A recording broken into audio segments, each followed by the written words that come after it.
tayong gagawin ngayon na Starix. Yan, 2016. Ito meron na siyang head unit dati. Ang gagawin lang ni sir is papalitan natin ng head unit. Ito, na mayroon siyang 360. Yan, okay. Kompleto na siya. Lagyan lang na Ito kasi normal lang na head unit. Yan, reverse camera lang.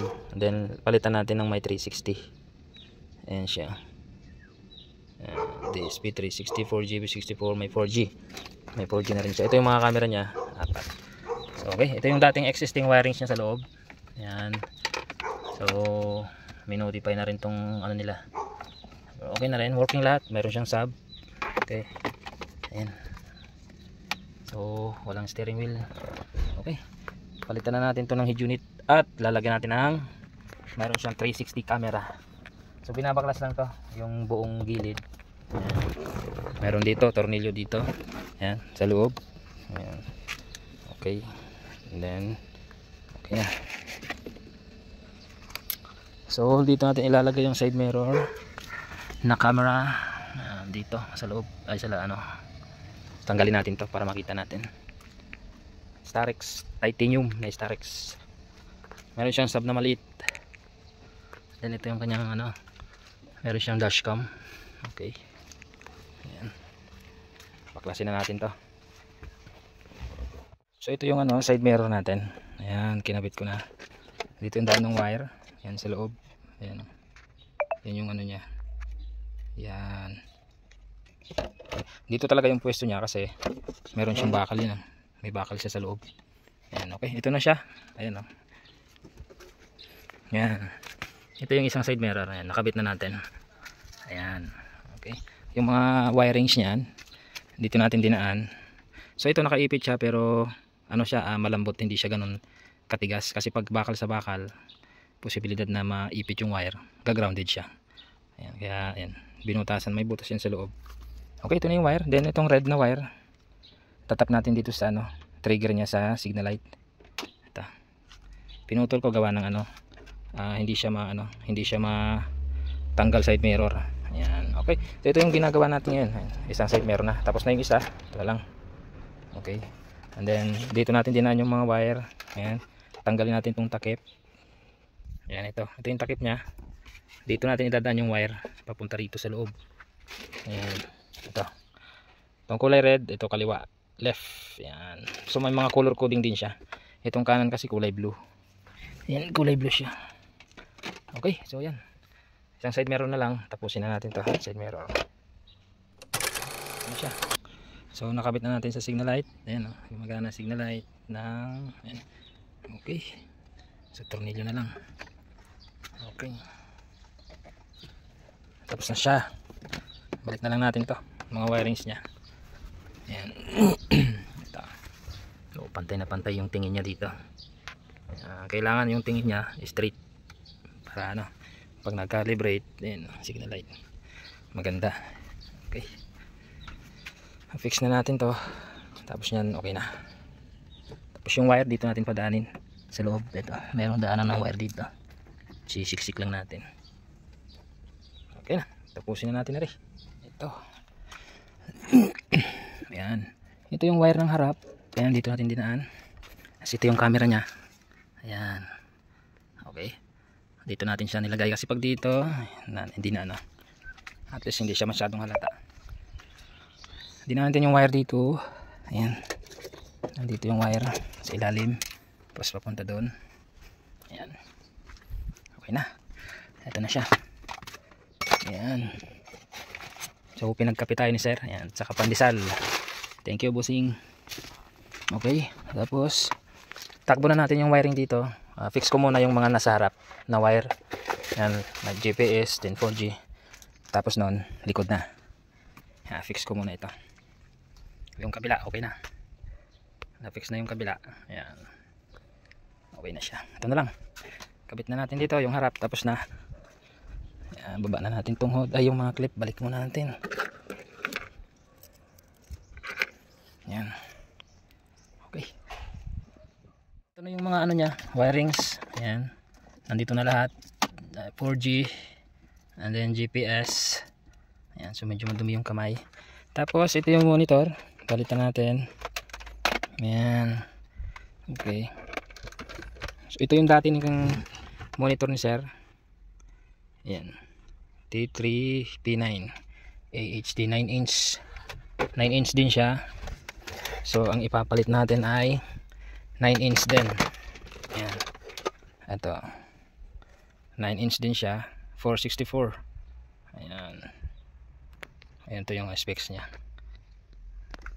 Okay. Pasok din siya rito. Ayan. Halos same lang din sila ng laki. Ito pa rin yung original niyang ano. Ayan. Okay. So salpak na lang to. Then tapos likod na. Ito na yung head unit. Okay. Testing na natin. Ayan. Ayan. Tumutunog yung sa speaker. So masyadong nakasab po kasi ito. Kaya minsan nagtugtog mga ganun. Okay. So ito na. Tapos na yung 360 niya. Yan, likod na lang ang kulang. Itong likod niya. So blackout pa. Yan, kaliwa. Yung kanan. Okay. Ayan, dalawa. Halos pantay sila. Konting adjust na lang. Ayan. Pinang likod. Harap, pinakang view ng harap. Ayan. Napakaliwanag siya. Ito yung gilid. Nakikita yung gilid niya. So kailangan natin calibrate ng maayos. Ayan. Setting. Always natin. Okay, yan. Yan na. So likod na lang kulang. Working to lahat. Yung radyo niya. Ayan. Ayan. Medyo malakas yung sub niya. So ayusin na lang natin mamaya.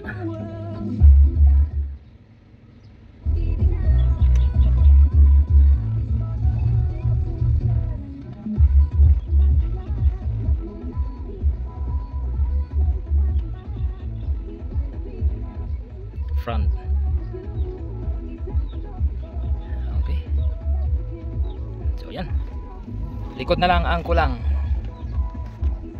Ayan. Ito na yung reverse camera. Ayan, kinabit na natin. Ayan, oh. So dito siya kasi wala tayong ano, dapat meron tayong plate ano, plate type na camera. So ganyan lang siya. Ayan. Ayan, oh. Okay. Yan, nakabit na. Try natin yung reverse. Ayan, oh, napakalinaw ng ating camera. So itong camera natin 1080p na resolution. Kaya medyo ano na siya, kaya ano, malinaw na siya. Ayan. 360. Ayan, okay. Yun, harap, likod, kaliwa, kanan. Ayan, oh, pantay na pantay. Okay. Ayan. Tapos 3D nya. Ayan. So ito blind spot pa siya kasi hindi pa nakakalibrate. So after ng calibration, so hindi na natin makikita itong mga to. Ayan, blind pa masyado. Ayan. So pag nag-hazard, ayan, oh, sumusunod siya sa signal light. Ayan, kanan. Ayun. Ayan. Okay. Then sa hazard ganun din. Lalabas siya. Ayan. So habang ano, kaya pag nakapark po kayo, makikita nyo yung sasakyan dito sa ano, gilid. Ayan. Okay. So ayan, so fix na lang natin to lahat. Then after nyan, calibration na. So lahat kakabit natin ng maayos. Then testing natin na isa-isa. So kung function lahat. So wala naman siyang steering wheel. Okay. And then itong kanyang side mirror left, ayan, working naman. Gumagana. Okay. Ayan. Ayan, gumagana siya. So okay, ayusin natin yung isa. Ayan, so fix muna natin to. Dito tayo sa ano, Tagaytay, South Ridge. Yan, nag home service tayo. Yan, mga malalaking bahay dito. Ayan. Okay, so ayan, fix na lang. And then pakita ko ulit sa inyo mamaya before calibration and then after calibration. Okay, na tayo. Ayan, calibrate na.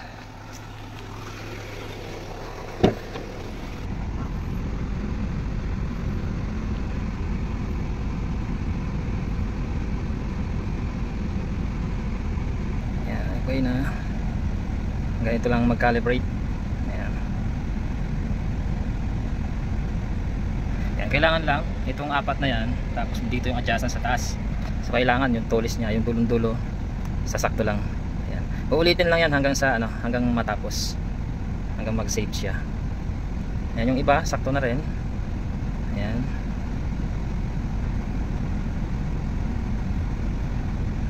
Okay, confirm lang. Yung number nito 1 hanggang 8. So after ng 1 hanggang 8, pagkatapos ng 8, confirm lang ulit. Then lilipat na siya.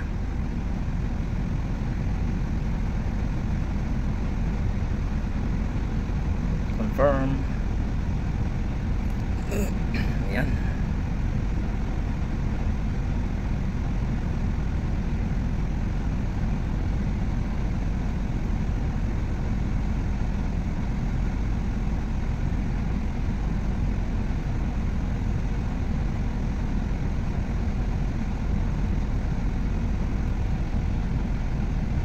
Yun, okay na siya.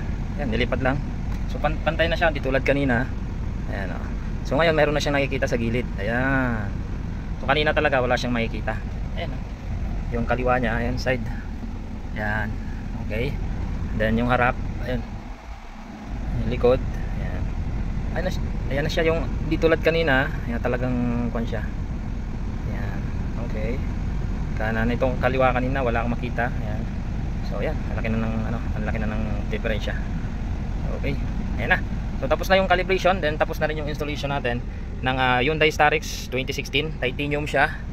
Ayan, ito yung kanyang mga function, and then ito yung kanyang specs. Ayan, 4GB64, ayan, 1280s Android 13, and octa-core na rin siya. Okay, ayan, supported ng canvas factory. Then mayroon din siyang SIM slot. Ayan, so lalagyan lang siya ng SIM card. So ito yung ano niya. Andito yung kanyang lagay ng SIM. Ayan, para sa internet. Okay, pagpasensya nyo at medyo madumi yung kamay. Ayan, talagang ganun yung gumagawa. Okay, then sa apps naman, ayan, ito yung apps ng 360. Meron siyang CarPlay, ayan, video, photos, ito yung radyo nya, and then may Android Auto. So sa pang Android pwede rin. May Play Store, Google Map, mayroon din siya Netflix, ayan, Spotify. Okay, so kailangan nito connect sa Wi-Fi. Ayan, meron dito, pindutin lang ito, then Wi-Fi, data, hotspot, Bluetooth. So multimedia, okay. And then ito yung DSP nya. Ayan, powerful, vocal. So try natin, open tayo ng radio. Ayan. Ayan, oh, lakas. Ang lakas kasi itong sasakyan ni sir, mayroon na siyang sub. Kaya medyo talagang dagungdong yung sub nya. Natural na lang natin. Ayan. Okay. And then mayroon din siyang video. Ayan. Wala siyang music lang siya. So try natin to. Ayan. Ayan, oh. Napakaganda. Okay. Ayan. Okay na. So ayan, 2016 na Grand Starex. Ayan, ito yung kanyang with 360. In-install natin siya ng 360 camera. Ayan, okay, tapos na. Ayan. Yan, shout out sa ating mabait na customer kay Mr. Chavez. Yan, sir, shout out sa iyo. Salamat sa pagkabil ng ating head unit. Android head unit, AVN Android head unit. Yan. So, napakaganda ng unit natin ngayon. Okay. Thank you, sir. Maraming salamat. God bless.